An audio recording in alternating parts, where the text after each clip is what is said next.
우리 자산운용의 김영롱 팀장님, 안녕하세요. 네, 안녕하세요. 반갑습니다. 다른 채널에서 진행만 하는 줄 알았는데 네네. ETF 쪽으로도 관심이 많으시고. 요새 그래서 밖으로 열심히 돌아다니고 있습니다. 근데 이제 수급을 보는 ETF가 생겼어요? 네, 그런데 그 전에 이거부터 좀 말씀드리고 싶었는데. 어떤 걸요? 묻는 말에 대답 안 하시고. 80만 축하드립니다. 감사합니다. 네. 이게 또 알아봐 주시고. 네, 80만 너무 축하드리고. 초창기에서부터 제가 알아왔던 후배로서 굉장히 감회가 새롭습니다. 감사합니다. 우리 80만 구독자 여러분이 또 우리 자산운용 ETF도 이제 관심을 갖기 시작할 겁니다. 그랬으면 좋겠습니다. 근데 이게 저는 되게 특이해요. 네. 기존에 거의 없었던 ETF 컨셉이잖아요. 그렇죠. 처음입니다. 어떤 컨셉이라고 좀 먼저 설명 좀 해주세요. 그러니까 사실 우리가 어떤 투자 전략을 세울 때 너무 쉽게 뭐 바벨 전략도 많이 하고 어떤 특정 자산에 이렇게 투자를 하면 그 반대편에 있는 자산도 투자를 하면서 해지도 하고 리스크 관리를 하잖아요. 자산 배분도 하고. 그러다가 생각한 게 왜 수급 쪽에서는 전혀 이런 해지나 배분 전략이 없을까라는 궁금증이 좀 있었어요. 그리고 사실 우리가 국내 증시에서 투자를 하다 보면 외국인들이 뭔가 먼저 정보를 아는 것 같고. 매매 동향 사실은 우리 시장에서는 좀 중요하죠. 그럼요. 그들이 사면 오르고 그들이 팔면 떨어지는 경우들이 너무 많지 않습니까? 그래서 어느 정도 일정 부분은 외국인들의 어떤 수급 플레이를 따라할 수 있다면 이게 플러스 알파도 추구할 수 있을 뿐더러 내가 선택한 종목에 대한 어떤 리스크도 어느 정도는 해지할 수 있지 않을까라는 고민들을 하다가 저희가 외국인 수급을 추종하는 ETF를 이제 최초로 내게 됐습니다. 근데 이게 그러면은 국장에서야 아니면 글로벌이야? 국장에서. 그러니까 국내 증시에서 외국인들이 많이 사는 종목들, 물론 제가 뒤에서 설명은 해드리겠습니다만은 굉장히 촘촘하게 방법론을 저희가 지수를 만들었습니다. 일단 그래서 그 지수명부터 저희가 말씀을 드리면 딥서치 외인 수급 탑20 지수라는 건데 이 딥서치가 AI 전문 기술이거든요.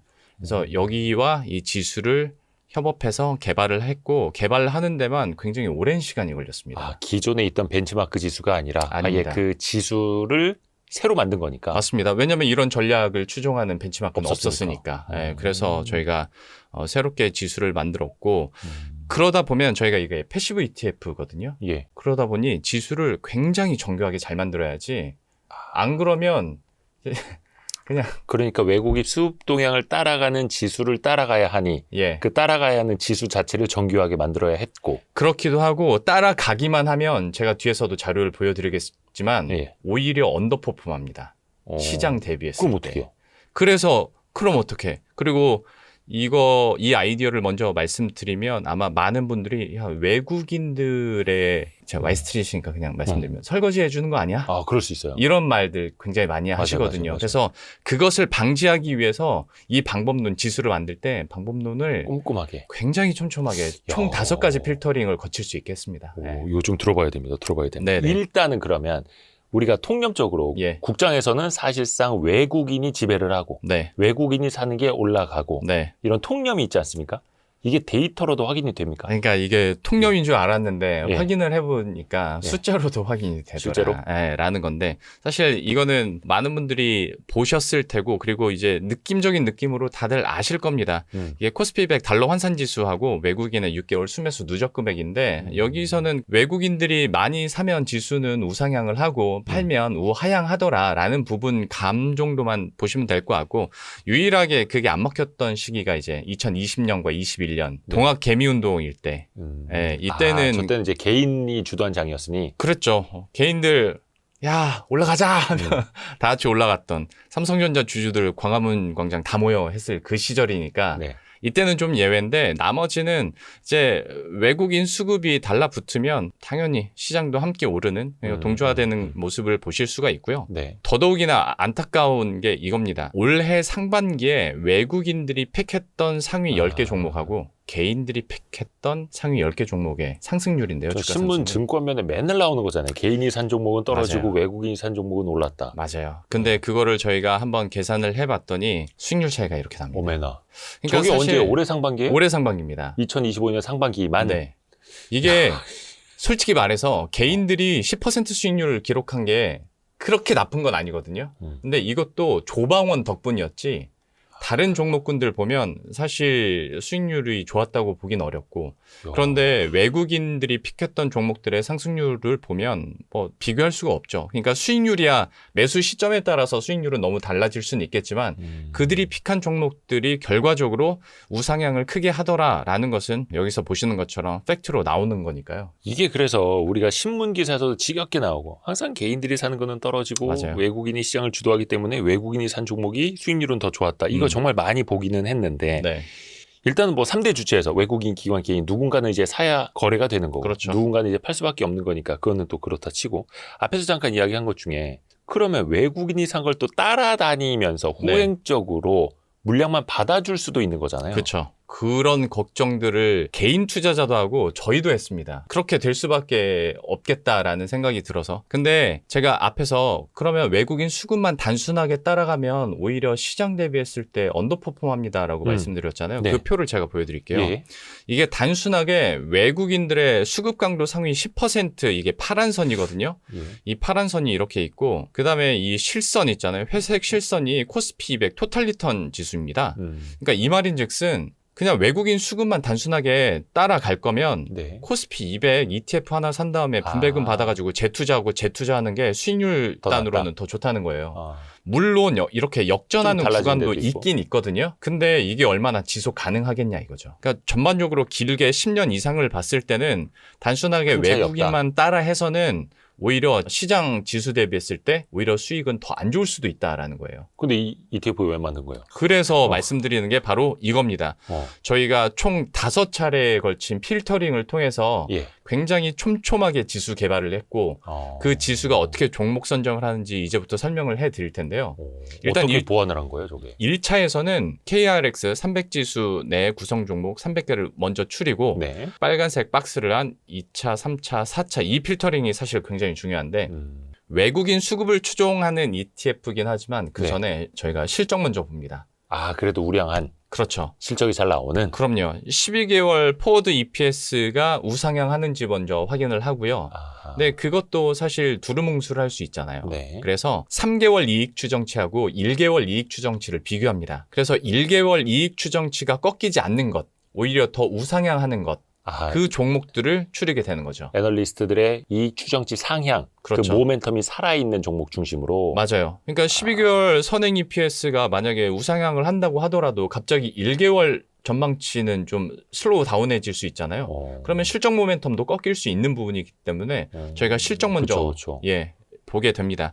저희가 2차 필터링에서 수급을 먼저 보기보다는 실적을 본 이유 중에 하나가 결국 외국인들은 이익 추정치가 상향 조정되는 종목을 많이 사더라라는 것을 팩트로 확인을 할 수가 있었거든요. 그러니까 앞으로 실적이 더 잘 나올 거. 맞아요. 더 잘 나올 것으로 예상되는 종목들 중심으로. 맞습니다. 그러니까 저희가 뒤에서 얘기를 해드리려고 했었는데 우리가 외국인들이 산다고 그냥 이것만 쫓아가다가는 항상 후행할 수밖에 없지 않습니까? 그렇죠. 그래서 저희가 2차 필터링에서 먼저 실적을 넣은 이유가 외국인들이 지속적으로 살 종목부터 추린 다음에 그 안에서 더 많이 사는 종목들을 우리가 쫓아가겠다라는 컨셉인 거예요. 그러다 보니까 실적을 2차 필터링에서 꼼꼼하게 봤고 그러면 그중에서 100개 종목이 선정이 됩니다. 그러면 이제 3차 필터링으로 넘어가는 건데 3차에서는 외국인들의 수급 강도를 봅니다. 일단 왜 외국인들의 매수 규모나 매수 대금을 보는 것이 아니라 수급 강도를 보느냐에 대한 궁금증도 있으실 것 같은데 얼마나 열심히 사느냐. 맞습니다. 수급 강도가 이제 와이스트릿 우리 구독자 여러분들은 너무나도 잘 아시겠지만 시가총액 나누기 외국인 순매수거든요. 그런데 이게 매수 대금으로 단순하게 하면 결과적으로 이 지수 안에 들어가는 종목이 대형주 아니면 비싼 종목이 될 수밖에 없어요. 그렇죠. 네. 그렇게 하다 보면 위에 표에서 보시는 것처럼 대형주만 분포가 될 수밖에 없는데 수급 강도로 하면 전반적으로 중형주부터 대형주까지 골고루 분포되는 것을 보실 수가 있고 사실 이것보다 더 중요한 건 10조짜리 회사에 1조 사는 거하고 5조짜리 회사에 1조 사는 거하고 확실히 다르죠. 대금은 똑같은데 비중은 다른 거잖아요. 그렇죠. 그러니까 우리는 그걸 외국인의 수급 의지를 확인한다라고 생각을 하는 거예요. 그렇게 해서 수급 강도를 통해서 한 번 더 필터링을 하자라는 건데 이것도 정교하게 만들기 위해서 총 2가지 버전으로 수급 강도를 분석을 합니다.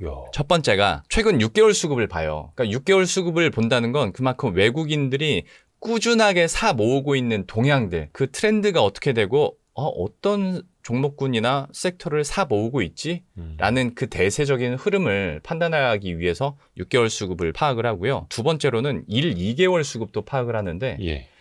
갑자기 시장의 분위기가 바뀌면서 유동성이 변화될 수도 있잖아요. 예. 그리고 특정 뭐 호재가 발견돼서 외국인들이 최근 1개월 동안 갑자기 유동성을 공급하기 시작한다. 그러면 그 새로운 트렌드도 따라가기 위해서 1, 2개월 수급까지 함께 보게 되는데 네. 그래서 긴 그림에서 6개월 수급을 본 뒤에 하위 50개 종목은 제외시키고요. 그리고 새롭게 나타나고 있는 새로운 트렌드 그리고 새롭게 유동성이 몰리고 있는 곳에 1, 2개월 수급을 보면서 상위 10개 종목을 선정을 합니다. 그래서 현재까지는 60개고 네. 또 줄여요? 그리고 여기서 사실 우리가 투자를 하다 보면 아무리 실적이 좋고 아무리 우려한 종목이라 하더라도 돌발성 악재 뉴스 나올 수 있잖아요. 그렇죠. 이거 좋은 줄 알았는데 갑자기 물적 분할 발표하고 아윤터치 좋은 줄 알았는데 소속 연예인이 갑자기 마약한다고 하면 이거는 사실 앞에 실적이고 수급이고 다 필요 없는 거거든요. 그래서 이런 돌발 악재를 걸러내기 위해서 AI를 여기서 사용하는데 제가 앞에서 지수 개발을 AI 전문 업체와 협업했다고 했잖아요. 이 딥서치라는 것이 매일매일 종목의 부정적 뉴스들을 검색을 합니다. 그리고 점수화해요. 디테일하네요. 네, 그래서 리밸런싱을 저희가 매달 하거든요. 매달 하는데 리밸런싱 시점에서 센티멘트 점수가 하위 10%인 종목들은 필터 아웃시킵니다. 그리고 또 한 가지 이걸 듣다 보면 한 가지 더 궁금증이 생기는 게 악재가 발생했는데 주가가 그러면 즉각적으로 반응하잖아요. 네. 사실 한 달에 한 번 ETF가 정기 변경하는 거 굉장히 빠르게 하는 거거든요. 그렇죠. 보통은 한 3개월에서 6개월 단위로 하니까. 3개월에 한 번씩만 리밸런싱 해도 되게 자주 한다고 하는데. 맞아요. 저희는 1개월에 한 번씩 하는데 이 악재성 뉴스에서는 1개월도 길게 느껴지실 수도 있단 말이에요. 그래서 이거는 저도 운영용한테 물어보니까 이거는 대신 특정 절차를 거치면 그래서 이게 ETF 안에서 이 해당 종목이 지대한 영향을, 악영향을 줄 것 같다. 그러면 특정 절차를 거쳐서 편출시킬 수도 있다고 합니다. 특별 변경처럼? 예. 그리고 아직 지수 내에서도 그렇게 하는 거예요? 그렇죠. 오, 엄청 디테일하네요. 그럼요. 이게 사실 이제 퀀트 하시는 분들은 뭔가 나만의 맞춤 전략으로 막 이렇게 저렇게 하는데 이거를 다 하나의 종합 세트로 만들어 버린 거네요. 맞아요. 이게 말씀 잘해주신 것처럼 개인 투자자분들이나 퀀트 하시는 분들은 어쨌거나 자기가 방법론을 이렇게 만들어가지고 엑셀 파일에다가 어마어마한 수식을 넣어서 종목을 추리잖아요. 그 HTS에다 막 붙이고 자동 매매까지 하고. 맞아요. 그리고 그게 리딩방에서 이용되기도 한다고까지들 하는데 그 수고를 저희가 ETF 만들었다. 지수로 만든 거죠. 지수로 만들었고 ETF로 만들었다. 그 이름이 뭐라고? ETF 이름이? K 글로벌 수급 상위 ETF입니다. K 글로벌 수급 상위 ETF. 네. WON이 붙는 거죠. 예, 저희 우리자산운용의 브랜드니까. ETF 브랜드이고 이름 얘기가 나왔으니까 뭐 딴 데서는 얘기를 잘 안 했었는데 이름 보면 알겠지만 사실 직관적이진 않아요. 저희가 처음에는 외국인 수급 상위 탑 10 뭐 이런 걸 하려고 했거든요. 외국인 순매수 상위 뭐 그런 ETF를 하려고 했는데 그 한국거래소와 이제 상장 심사를 하는 과정에서 좀 바뀌었어요. 아, 그런 표현 쓰지 말라 그래서. 네네네. 그래서 글로벌 수급 상위. 저는 그래서 이게 해외 증시인 줄 알았는데 그렇죠. 해외 주식 아니고 국내 주식인데 외국인의 수급 상위를 맞아요. 글로벌 수급 상위로 표현을 한 거네요. 그렇습니다. 이제 글로벌이 중요한 게 우리가 MTS 안에서 ETF 막 검색하잖아요. 맞아요. 그럴 때 그러면 이제 수급 상위 이렇게만 검색을 해도 나오겠네요. 그럼요. 그러면 이제 K 글로벌 수급 상위 ETF가 나온다라는 거고 또 하나 이제 우리나라 시장은 이른바 그 섹터별로 로테이션이 좀 심합니다. 트렌드도 자주 변하고. 그렇죠. 이것도 따라갈 수 있어요? 그래서 저희가 앞에서도 수급 강도 볼 때 1, 2개월 수급도 본다고 했었잖아요. 그리고 실제로 저희들도 여러 가지 실험을 하면서 정말로 시장의 트렌드를 잘 따라가나 의심 있게 봤거든요. 그런데 그 결과물을 보여드리겠습니다. 2023년하고 24년 누가 뭐래도 AI하고 전력기기 그렇죠. 해였잖아요. 그래서 이걸 잘 따라가나 봤더니 실제로 이 시기에 이 지수 안에 AI 반도체와 전력 인프라 관련된 종목들의 편입 횟수가 급격하게 늘어납니다. 아, 저건 백테스팅 해본 거예요? 예. 그리고 지수 내에서 사실 이것도 어떤 분들 그 반응이 있었어요. 야, 이거 너네들이 마사지한 거 아니냐. 그런데 다 지나간 것 같다가. 그렇죠. 근데 저희가 말씀드렸죠. 이거는 액티브 ETF가 아니라 패시브 ETF라 마사지를 할 수가 없습니다. 지수를 만들어 놓고 네. 그 지수가 보여주는 대로 담아야 하는 ETF니까. 그렇죠. 어떻게 운용력이 여기 중간에 인위적으로 껴넣는달지 이걸 할 수가 없습니다. 그래서 그대로를 보여드리는 건데 실제로 2024년 초부터 그래서 전력기기와 반도체 관련한 종목들의 편입 횟수와 비중이 늘어납니다. 그리고 이제 보시면 아시겠지만 특정 ETF에서 특정 산업군의 비중이 막 30%, 네. 40% 이렇게 담기는 거 쉽지 않습니다. 그렇죠. 액티브 같은 경우에는 이게 부담스럽고 분산을 하기 위해서라도 운용력이 일부러라도 비중을 좀 줄입니다. 그런데 여기는 그냥 그 지수에 걸리면 들어가는 겁니다. 네, 그렇기 때문에 주가도 많이 오르고 그러니까 하다 보면 섹터나 막 이런 게 저게 조선인지 전력기기인지 반도체인지 상관없이 예. 그냥 지수가 그렇게 구성이 되면 그 필터링에 맞으면 들어가는 겁니다. 50%가 됐든 60%가 됐든 예. 그러다 보니 40% 가까이 AI 반도체나 전력 인프라가 가다가 2024년 하반기 들면서 점점 비중이 줄어드는 걸 보실 수가 있어요. 그러다가 어떤 장이 왔느냐? 조방원의 장이 왔습니다. 예. 2024년과 2025년 들면서 그래서 오른쪽 표를 보시면 이제 여기에 조방원 관련된 종목들의 비중이 늘어나시는 걸 볼 수가 있는데 현대로템, LIG 넥스원, 한화에어로스페이스, 한국항공우주, 삼성중공업까지 저게 상위 5개 종목이에요? 그러니까 이 조선과 방산 섹터에 들어가 있는 종목군 중에서 편입 횟수가 가장 많은 종목입니다. 저희가 매달 리밸런싱을 하니까 예, 편입 횟수가 점점 늘어나면서 비중도 함께 리밸런싱이 되는 거죠. 그러면 지수가 저렇게 나타나면 실제 ETF에 네. 글로벌 수급 상위 ETF에 저렇게 담기는 거고. 그렇죠. 그래서 어느 정도 그 트렌드를 따라간다라고 보실 수가 있고 그럼 지금 이제 띄우신 건 뭐예요? 제가 종목별로도 한번 이 지수 내에서 종목이 어떻게 운용이 되고 비중 조절이 있는지 한번 알려드리고 싶어서 네. 갖고 왔는데 좀 죄송한 말씀이지만 규정상 제가 이 외부 채널에 나와서 주가 차트를 보여드릴 수가 없어요. 그래서 PR 차트를 준비했거든요. 선이 이 PR의 흐름이고요. PER입니다. 이 막대 그래프가 보시는 것처럼 이제 지수 내에 이 APR 종목의 비중을 뜻하는 겁니다. 예. 그런데 PER 차트가 주가 흐름이랑 크게 다르진 않아서 참고 삼아 보시면 좋을 것 같고요. APR에 대한 기대감들 그리고 어마어마하게 올랐던 거 여러분들 다 기억하고 계실 겁니다. 예. 그런데 그 5가지 필터링 안에 특정 부분에서 이게 안 걸리다 보니까 보시는 것처럼 2024년 하반기에는 지수 내에 아예 편입이 안 돼 있었어요. 그러다가 주가 안 올라오고 있을 때. 그렇죠. 그러다가 실적에 대한 기대감이 올 수도 있고 외국인들의 수급 감도가 갑자기 높아질 수도 있고 지수 방법론에 걸리다 보니까 올해 들어서 조금씩 비중을 높여갑니다. 그러면서 주가도 폭발적으로 상승을 하는데 다만 이것을 보여드린 이유는 바로 이 부분이에요. 이 끝에 부분. 주가가 약간 꺾이거나 횡보하는 시점에서 개인 투자자들이 가장 못하는 것 중에 하나. 이건 저도 마찬가지입니다. 엄청나게 상승하고 있을 때는 사실 더 오를 것 같잖아요. 그래서 잘 못 팝니다.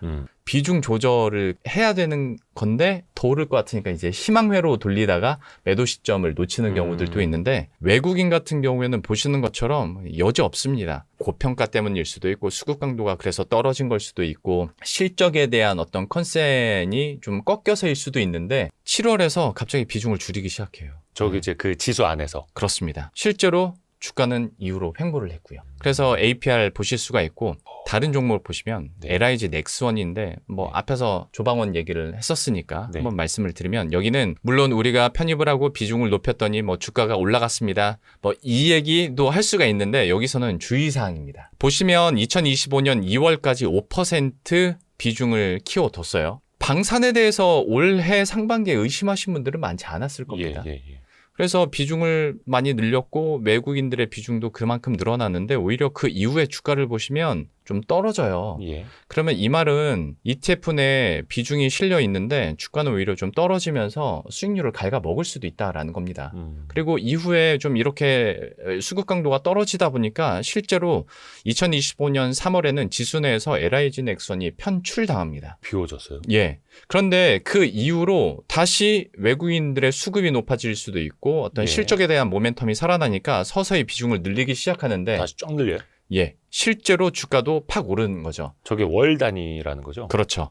그러면 여기서 장점이자 맹점이 발견이 되는 건데 비중을 이렇게 높여가니까 종목의 상승분을 그대로 받아 먹을 수 있겠죠. 네. 그런데 이 초창기 지수가 상승하던 이 초창기에는 편출돼 있으니까 온전히 100% 다 누린다고 볼 수는 없어요. 근데 보시면 외국인들의 수급들을 보시면 물론 단기 자금도 있겠습니다만은 우리가 꾸준하게 모아가는 종목군들 필터링을 앞에서 한다고 말씀을 드렸잖아요. 그러니까 결과적으로 제일 처음 그 첫 열매는 못 따먹더라도 2, 3, 4개월 이후에 그 주가 상승분은 지수 내에 편입만 돼 있다면 충분히 누릴 수가 있다라는 겁니다. 그러니까 근데 외국인이 한 사나흘 정도 연속 순매수 한다라고 해서 바로 담는 게 아니다라는 거죠. 그럼요. 좀 더 길게 볼 수 있는 것들, 실적도 늘어나는 것들. 기준은 한 달 단위로 보게 되는 거니까 그렇게 되는 거고. 삼양식품도 하나만 더 보여드릴게요. 네네네. 여기서도 장점이자 단점이 그대로 여실히 나타나는데 삼양식품 어마어마하게 오른 거 황제주 등극한 거 너무나도 잘 아시겠지만 저희가 2024년 하반기까지만 하더라도 한 2% 남짓밖에 없었습니다. 그러다가 주가가 팍 튀었죠.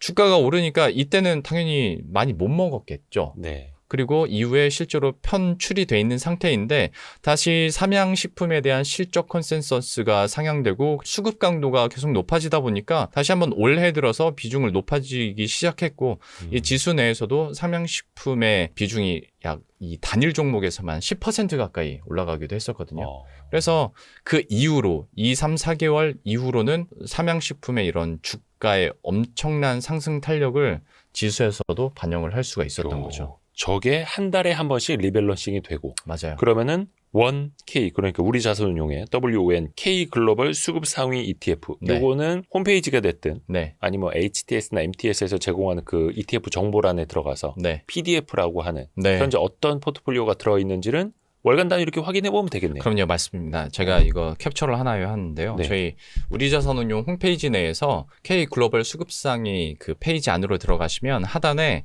종목 구성 탑 10 종목군들의 이제 종목명과 비중을 그대로 보실 수가 있고 우상단에 여기 초록색 창 보이시죠? 이거 전체 다운로드 누르시면 엑셀 파일로 그 지수 안에 들어가 있는 20개 내외 종목들 다 보실 수가 있습니다. 그러니까 최종 선정된 종목들을 저희가 20개 내외로 항상 조절을 하려고 노력을 하고 있거든요. 지금도 그 20개 내외 종목들이 담겨 있는데 이 K 글로벌 수급상위 ETF를 매수 안 한다고 하더라도 이 방법론이 괜찮겠다. 그리고 내가 개인적으로 종목 투자를 하는데도 유효하겠다라고 생각하신다면 그냥 와서 다운 받아 가세요. 우리 사람들이 그럼 이거 ETF 안 사고 안 사셔도 됩니다. 조금만 다운 받아 가면 어떻게 해요? 왜냐면 개별 종목으로 투자하고 싶어 하시는 분들도 있을 거 아니에요. 그렇죠. 그런데 외국인들이 어떤 종목을 많이 사고 있고 실적의 컨센이 안 꺾이고 계속 가고 있지 이 모든 조건들이 재가공된 자료는 우리나라에 없습니다. 그러면 그 결과물을 그냥 홈페이지 와서 보시라는 거예요.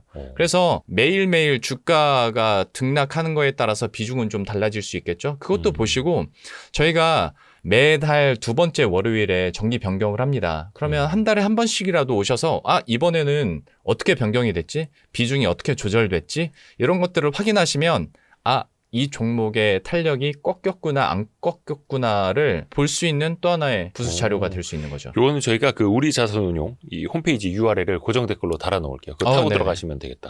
다운받아 가시는데 다만 이거를 매일매일 보거나 한 달에 한 번 사실 챙겨가는 것도 쉽지 않은 일이잖아요. 네네네. 다 본업이 있으신데. 그래서 그게 나는 좀 힘들 것 같다. 그러신 분들은 이제 ETF를 사셔라. K 글로벌 수급 상위 ETF이고 그러면은 이 ETF가 언제 상장된 거예요? 저희가 8월 12일에 상장을 했고요. 한 달하고 2주 정도 지났죠. 이것도 솔직히 말씀드리면 8월 중순에 시장이 정말 안 좋았어요. 그래서 저희들도 그때 쉽지 않았습니다. 이 ETF도 어쨌거나 외국인들이 많이 사주고 그 산 종목들의 퍼포먼스가 좋아야 ETF 수익률도 좋아지는 건데 그래서 초반에는 좀 멈칫멈칫했는데 이걸 개발한 그 매니저조차도 의심을 했다고 하는데 이후로 시장이 급반등하고 그리고 외국인들이 주도하는 장이 됐잖아요. 9월 들어서만 외국인들이 7조 원 이상 순매수를 하고 있는 상황이니까 그런 장이 되면서 이 ETF의 수익률도 많이 좋아졌습니다. 하여튼 이 글로벌 수급 상위 ETF 같은 경우에는 여러분이 보시기에 외국인이 주도하는 장세다라고 판단이 들 때는 이 ETF 한 번씩은 좀 쳐다보면 되겠네요. 그렇죠. 그리고 외국인이 주도하지 않는 장세라 하더라도 내 포트 안에서 한 10%에서 20% 정도의 비중을 두고 담아둔다면 개인들 혹은 기관이 픽했던 종목의 반대편에 있는 이 외국인들의 픽 종목을 선정함으로써 어느 정도 배분도 하고 분산도 시키고 해치도 할 수 있다는 거죠. 오, 재밌습니다. 그래도 아까 이야기한 것처럼 100% 완벽한 ETF는 있을 수 없으니까 투자할 때 주의할 점도 좀 알려주세요. 뭐 너무나도 잘 아시겠지만 이것도 당연히 어떤 원금 손실에 대한 거는 감안을 하셔야 되고 이거는 어떤 투자 상품이든 다 마찬가지일 텐데 제가 유의사항으로 말씀드리고 싶은 건 앞에서 차트로 보여드렸던 그거예요. 이 종목이 상승한다고 해서 이 종목의 상승분을 100%다 받아갈 수는 없습니다.